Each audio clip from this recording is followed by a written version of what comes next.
What's up, everybody? I just wanted to hop on here real quick and say some thank yous and just talk a little bit. So, firstly, I want to thank everybody for showing me love on my birthday. I appreciate y'all. The calls, the texts, the Facebook posts, DMs, FaceTimes. I appreciate it. Um, if anybody wanted to know what my plans really was for my birthday, I really didn't have any. And I know that I may have, in some people's opinion, needed to celebrate, have a party, whatever. I really just wanted to um, enjoy my time that I have still here on this earth with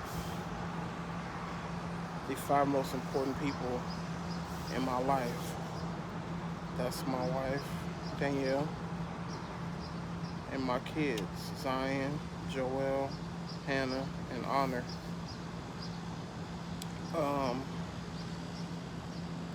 So if you don't know, back in December 15th, I woke up out of my sleep in the middle of the night.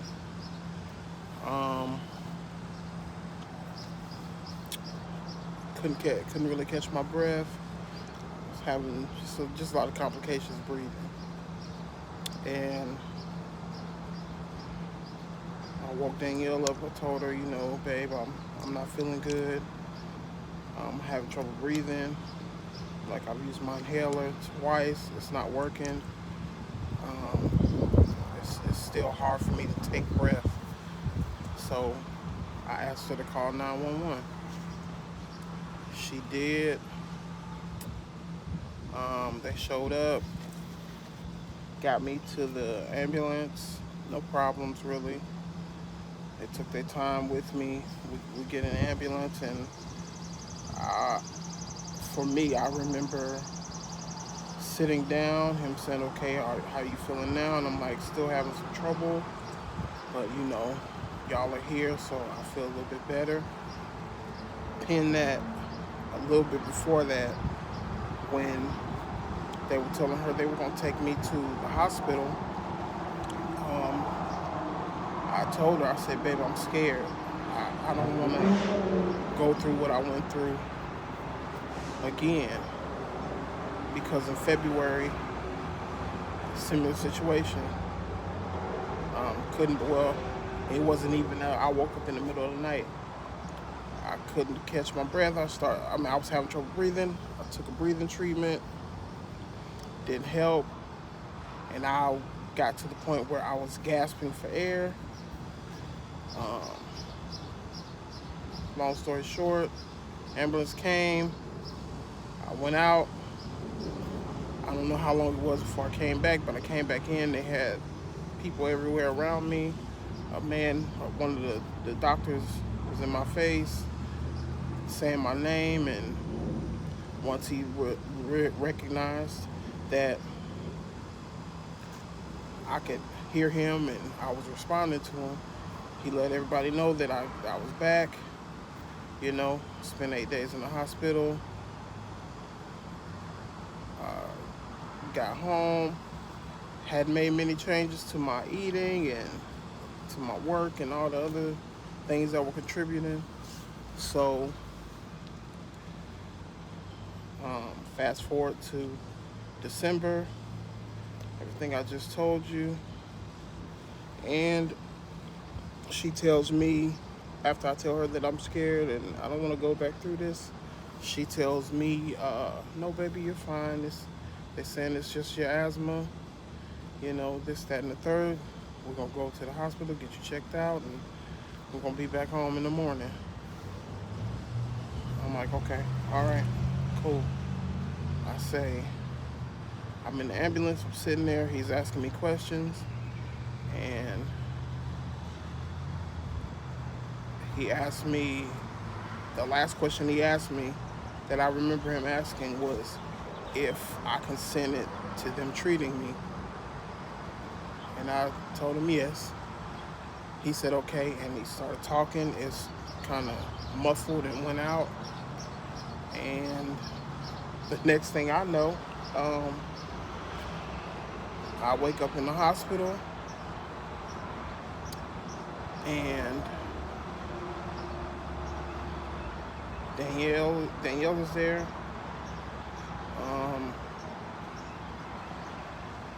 Of course, the nursing and medical staff is there. So she's trying to tell me what's going on and everything, and it was just a moment where I realized that I, in fact, actually went back through the one thing that I was dreading going through again. So for me, it was like I fell asleep and woke up. But for everybody else, it was much, much, much, much different. Way worse. From what I can remember, she's not here with me right now. So if I got to post another video with an update, I'll post one with me and her, so she can kind of answer the questions. But if I can remember correctly, I coded twice in the ambulance. When I say coded, I mean I died twice in the ambulance. And I want to say once in the hospital, or may have been 3 times in the ambulance. I'm not sure. But she was at the hospital, she was waiting, and nobody came out and told her anything. She would check, and they'd be like, let me go back here and see. So finally somebody came back to her and let her know. By this time it had been, I want to say hours, at least 2-3 hours. And she's like, I need to know what's going on. Like, can y'all tell me what's going on? And so they tell her and everything. They had that they had to put me into a medically induced coma.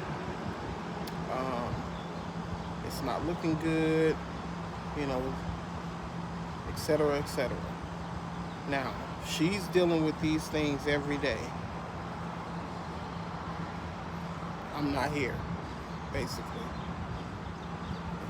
So a lot of things that she had to deal with and she had to endure and be subjected to. Some of it was a good bit of it was unnecessary.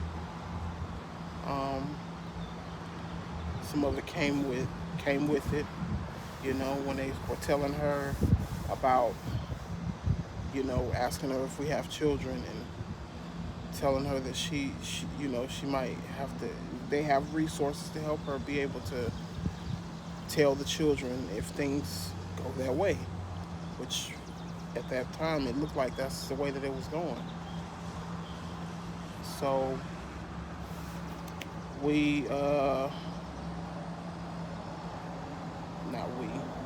when I wake up, she's telling me everything that's going on. She's telling me where I am, X, Y, Z. And I'm like, looking at her, I'm thinking it's maybe been a day, maybe 2 days. And I'm like, oh man, I gotta work and this and that and the third and that. She's like, babe, you're not gonna be able to, you don't even need to worry about any of that right now. Now, mind you, my mind is telling me, oh man, work, my place, this, that, and the third. I'm thinking it's been a few days. I'm like, oh, I gotta figure out how I'm gonna get this money back and this, that, Mind you, at the time, I don't realize that I've been out for 27 days. So she starts telling me, she's like, the kids are fine. Talk to your boss and everybody at the store and let them know what was going on. You know, they've stepped up. They're doing what they got to do, and you know, everything. It is what it is. So I'm like, okay, okay. Now, mind you, I'm saying this in my head, like, okay, okay. I haven't come to the understanding that I can't speak yet. So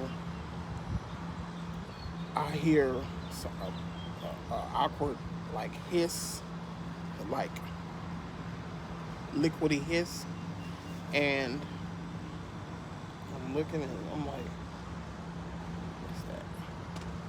Now, mind you, I can't talk. So she's like, huh? And I said, what's that? She's like, what is what? I'm like, that's telling you, I cannot talk, but she's reading my lips. It's like, that sound? She's like, okay. She's like, oh, okay. So she breaks it down. Baby, you were in a coma. You were out for this long. It's been about a month. That liquidy hissing sound you hear is your trach. It's your trach. Now, I'm in the hospital in a bed, and she says trach, and I go, what? And I'm trying to move my hand to reach up to my neck, and I'm like, she sees me, and she's like, what? And I'm trying to move, and then I kind of look down, and I look at my hand, and I'm trying to move it, and it's not moving. I look at my other hand, I'm trying to move it, and it's not moving. I'm looking at my feet, and I'm like,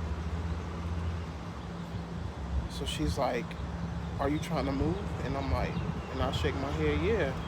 She's like, baby, you're not gonna be able to move. So then, like, a lot more of the realities of what's going on start setting in, as well as all the other emotions and dreads and other things that come along with it. I'm like, you know, I almost wasn't here to see my kids again. I almost wasn't here to celebrate a birthday, to celebrate anything, a birthday, an anniversary, a milestone, anything. But I was still here, and I thank God that I was still here. Now, the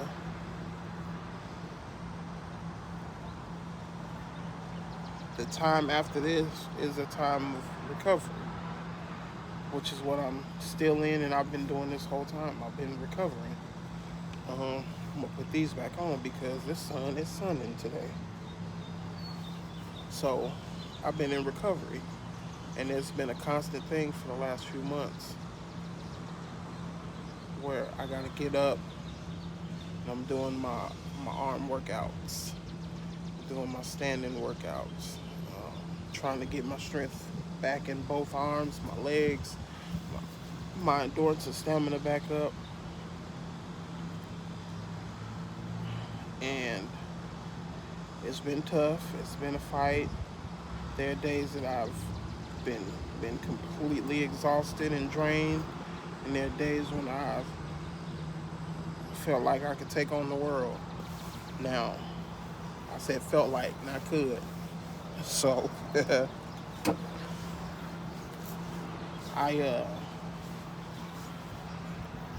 spent the time after waking up with them trying to get me to move. The first thing was getting me to move my arm, was just getting me to move my hands. When I say move my hands, I mean move my hands.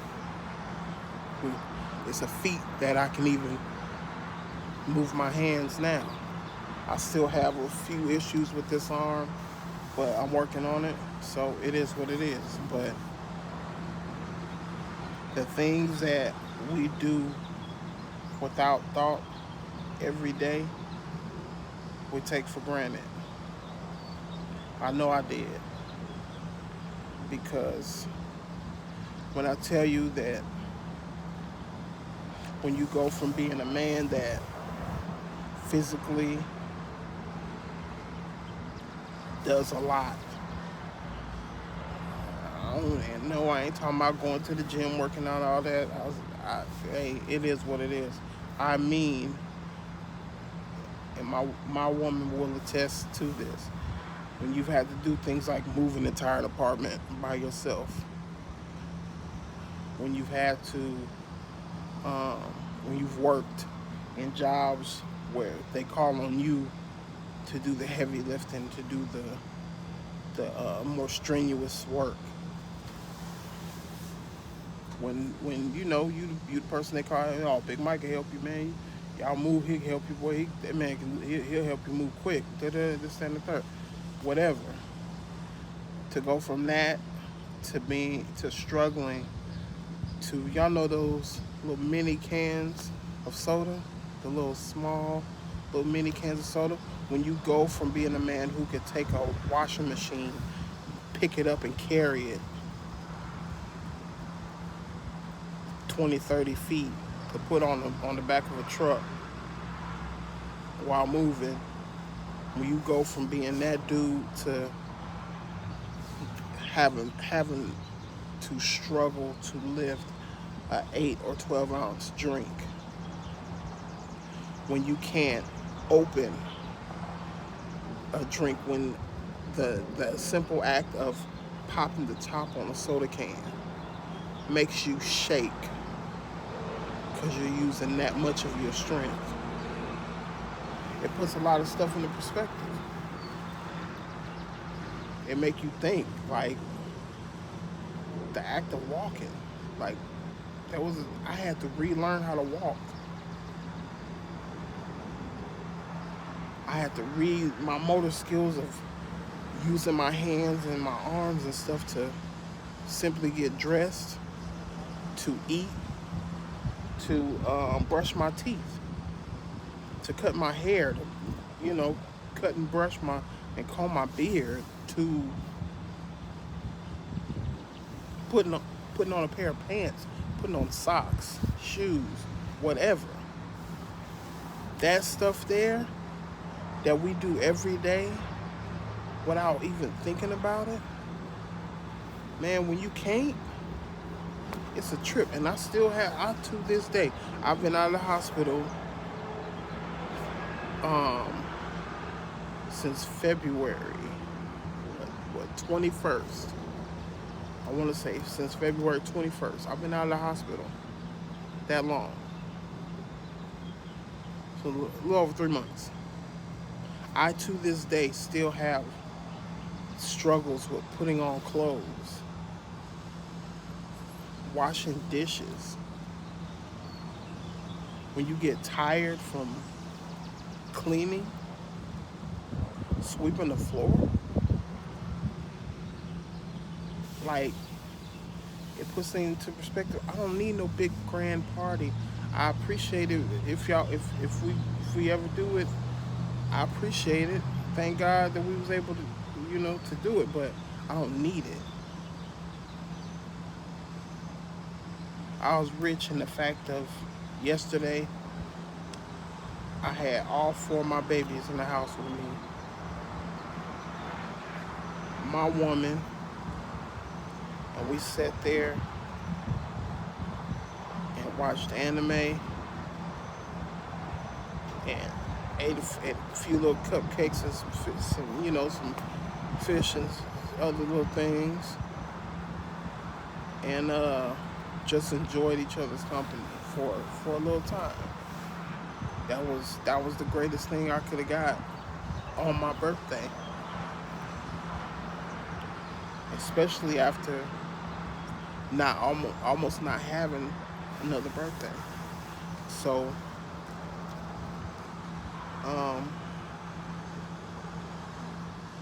shout out to everybody who came to that hospital to see me and to offer Danielle the support that she needed and, the encouragement she needed. Auntie Lan, Brandy, I want to say Shawanda.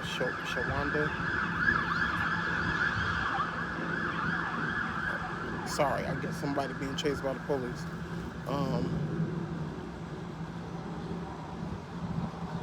Joni. I may be forgetting somebody. Like I said, I'll revisit it with my baby when she gets back home. But it was just, thank y'all for coming to see me. I appreciate you. Denise, thank you.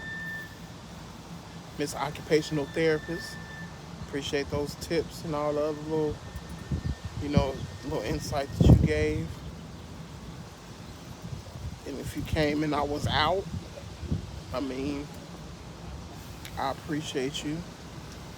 And I thank you, everybody who called and everything else to check on me, to check on my kids, to check on Danielle, to making sure that we were good, make sure she was good. I appreciate it. And I know that there's some folks who I'm not gonna make mention of you by name, but there's some folks who have their own little feelings about her and I don't care. I'm gonna tell you honestly, I don't really care, because when we made the agreement to fix what we messed up, to make an effort to fix what we had broken, that was all that mattered. God made a way. Because I'm going to tell you, I had a conversation and I made mention that if it wasn't for her, I wouldn't be here. And it was taken that I was giving all the power and everything to her. No. The end all be all, we know God is the whole reason. He said that it wasn't over for me, and that's what I'm running with. But he had her in place to make sure that everything that I needed to make it back was there. Because I'm gonna tell you, if I would have been in my spot by myself, I probably wouldn't be here. That's just real. Because I couldn't get, by the time I got her up and she called 911 and everything, I couldn't hardly talk. I was getting to the point where I didn't want to talk because it was going to take too much breath for me to try to say things. So, me celebrating my birthday yesterday with them, hey man, that was what I needed. That was what I wanted. That was the best thing I could have ever asked for, and anything else.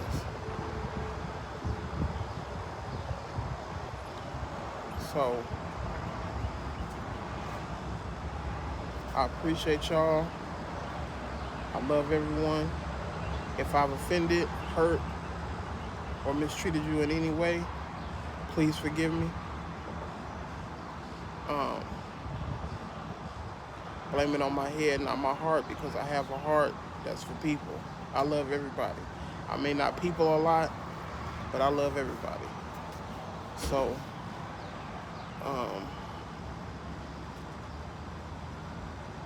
yeah, if I've hurt or offended you or any of the other things that's ever happened along the way in life, I just ask that you forgive me. We ask for grace every day, and I ask for God's grace regularly. He grants it to me, and I appreciate it. every bit of it. I don't take no glory, no honor, no reverence away from him. He is the reason that I am here. But like I know, God uses who he uses in situations. And he used the out of Danielle in this situation. And I know that some haters, you know, they gonna feel how they gonna feel. But again, like I said, makes me know never mind. God ain't told me nothing different when it comes to us.